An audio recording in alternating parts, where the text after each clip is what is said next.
Look, we've got to support Ukraine as much as we can. I'm pleased to see the announcement from Germany overnight. And of course, it's important that there is that military equipment to fight on the ground. I think all of us have been hugely emboldened by the bravery of President Zelensky and the Ukrainian people. And very clearly, we also have to increase our troops on the eastern flank of NATO to support the Baltic states and to hope that Vladimir Putin steps back from what he is doing in Ukraine, but also, of course, his threats that he's made to the Baltic states. Do you really think that there's a possibility that he might step back? Well, look, the sanctions that are coming into place are very, very important to squeeze his finances and his ability to wage war. I raised last week that we should be placing sanctions on semiconductors that he needs for his military equipment. There's more that I hope the government will do in the coming days in that area. But importantly, he has not met his objectives in the first 4 days of this conflict. He's not met those objectives because the Ukrainians have taken up arms, and we must support them in that endeavour. So I hope that over the coming days he will step back. And of course it's important because this is now square to square with NATO, that he steps back from any conflict that goes beyond the borders of Ukraine. Do you put any credit in the approach that's been made in Belarus this morning? Well, Belarus has allowed its country to be used for the stationing of Russian troops who are attempting to enter the country. I'm not sure that they will be seen as a fair-handed broker in this regard. The only thing that should happen now is that the Russian army lay down their troops and exit Ukraine. Then the talking can resume.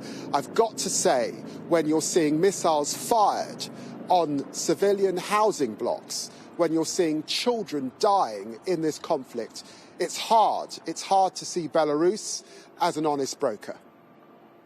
OK, it seems to me that you're at one with government on that. Your colleague Yvette Cooper, however, has been critical this morning of the government's response on to the likely demand for visas from people in Ukraine. What precisely would you like the government to do? How should the visa regime be changed? Look, the government have got a visa scheme. It's bureaucratic. There's a lot of red tape. It's insisting that people demonstrate salaries, that they have family ties to this country. People are fleeing with their children in their arms. Why would you ask people how rich they are to enter our country? Of course there are some people who may not have family ties but want to come into this country. No, we should have a scheme and a process that's similar to the scheme that we had after the Balkans, that's as generous as the schemes that we've had in the past when we allowed people to flee Idi Amin from Uganda, when we allowed people to flee conflict in Cyprus, when we allowed the Vietnamese boat people to enter our country. That's the sort of generosity that the British people expect. And frankly, suggesting that people should use this scheme that effectively fruit pickers come to this country on is totally, totally unacceptable. So you would say that we should essentially open the doors to people who are coming out of the Ukraine or coming out of neighbouring states, bearing in mind the UN's talked about 5 million potential refugees? We need a safe sanctuary scheme similar to the one that we had after the Balkans, Trevor. The vast majority of refugees will want to settle in Hungary, in Poland, in the Baltic states. That is the estimation of the UN. But there are some people who will want to make their way to our country for whatever reason. And of course, we should have a simplified process, a simplified scheme, as we're seeing other colleagues doing in the UN, not a scheme with lots of bureaucracy, lots of red tape, and effectively that tells people that they should come as occasional workers and pick our fruit. That is not the generosity you expect of our country in matters of war, and it is not consistent, frankly, with what we have done in the past when people have been fleeing conflict. All right, let's talk about some of the things that Labour has proposed. Your leader said yesterday that the Russian ambassador should be thrown out of this country. How would that help? He came to Parliament a few weeks ago and we asked him, what is Russia doing with troops on the border? He denied that Russia was building troops. Has Russia got plans to come into the country? He said, no, they do not want to invade Ukraine. We've had lie after lie. And just as other countries have said, look, to their ambassadors, leave our country, it is time for him to leave our country. Well, I don't want to make too big a thing about this, but I think it was the British who coined the phrase that a diplomat is a man or person sent abroad to lie for his country. But let me just ask you again, how would that make any difference to the people of Ukraine? And who would, if there was no Russian ambassador, who would you pick up the phone to pursue the diplomatic channels that you've been talking about? Trevor, we are currently in a situation, effectively, of war from Russia to Ukraine. That's what we've got. We are now going to cut Russia out of the financial system. The posture of Vladimir Putin will be or our relationship, with Vladimir Putin will be very hard to recover over the coming weeks, because clearly he is determined, if you listen to him, to exact a price on the Ukrainian government, and he is threatening in relation to the West. Of course, given the lies that he has told, consistent with the pariah state that Russia has now become, no country in the UN supporting this action, we should say to his Russian ambassador that he should leave the country. OK, well, I think the question I'm really asking is about the things where you appear to differ from the government. I'm really trying to get some idea about the proportionality of the measures that you are proposing.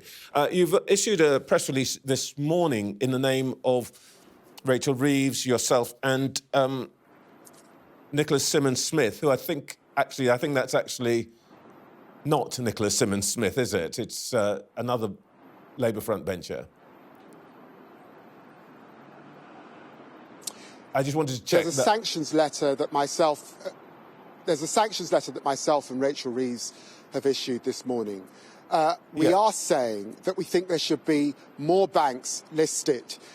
We can't understand why it's still the case that there are major banks that are not subject to Russian banks that are not subject to sanctions. We've raised issues about the sectors including. Insurance should be included. It should not be possible for Vladimir Putin to effectively de-risk his war escapade in Ukraine. We're concerned about family members of some of those oligarchs. You heard from Liz Truss, her saying that she wants to bring forward 100 names. Where are those names? There are names on the US list that are not on the UK list. Why aren't we banning the export of luxury goods? So those are the issues that we're raising this morning and that we will scrutinise with the government when they bring forward their further plans for sanctions in Parliament tomorrow.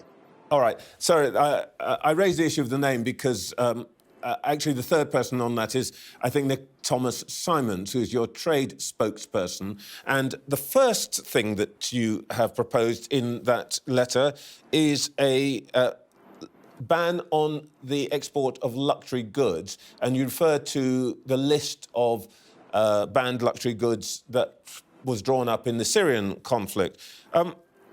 Is it genuinely your contention that if we deprive Mr. Putin of Jaguar cars, Wedgwood crockery and chocolate truffles, which are the only three things on that list which he can only pretty much get from Britain, that that's going to change his mind?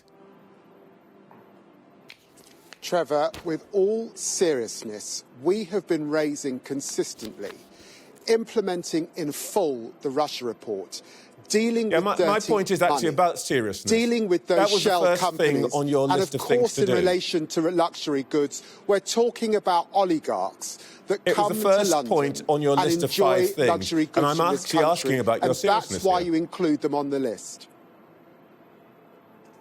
I'm sorry. My question is, do you think that will actually change anybody's mind? It's part of a package of measures that, of course, we've been calling for.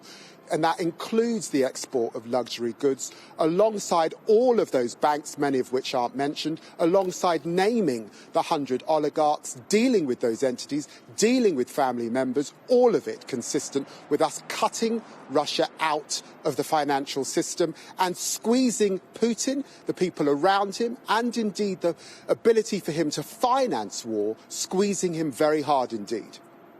Shadow Foreign Secretary, thank you very much.